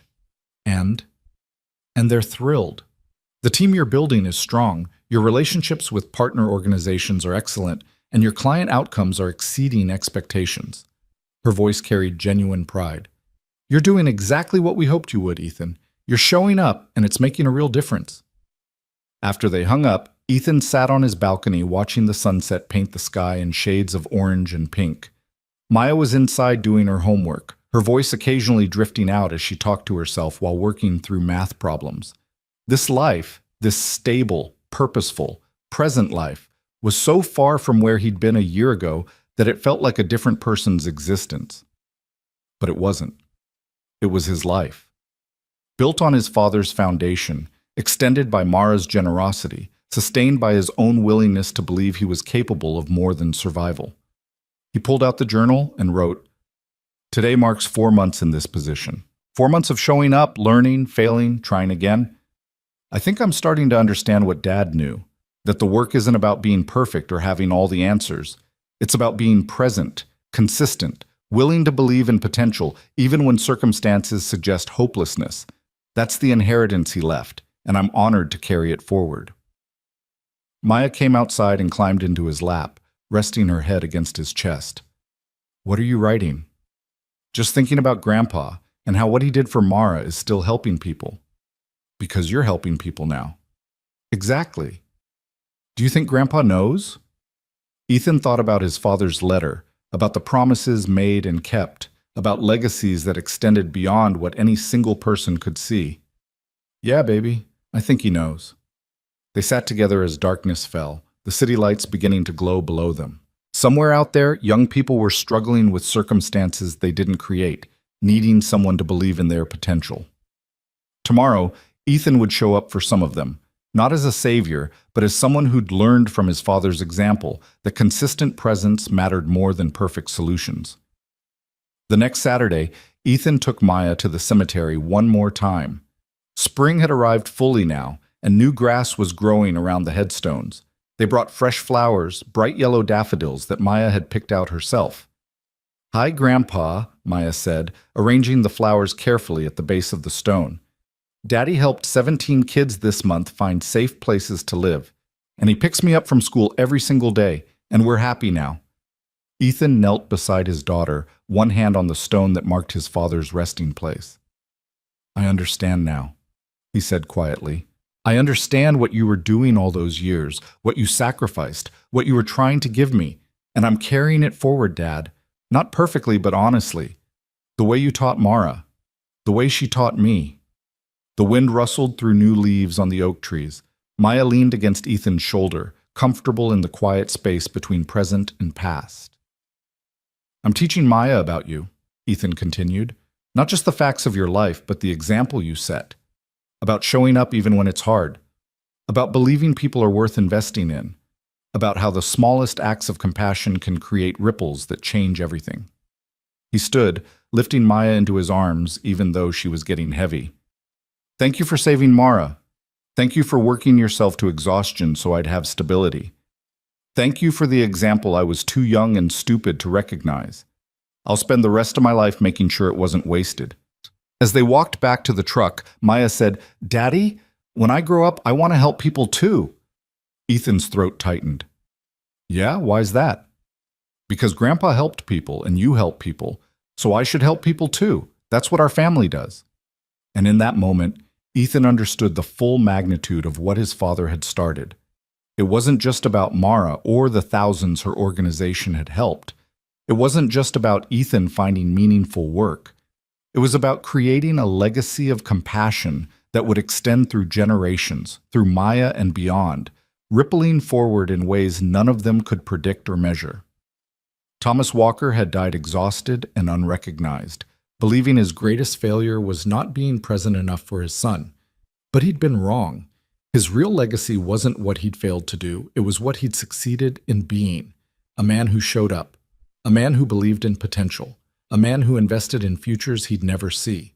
And now that legacy lived on in Ethan's work, in Maya's developing values, in countless young people who would be helped by an organization that existed because Thomas Walker had seen a desperate teenager and decided she mattered.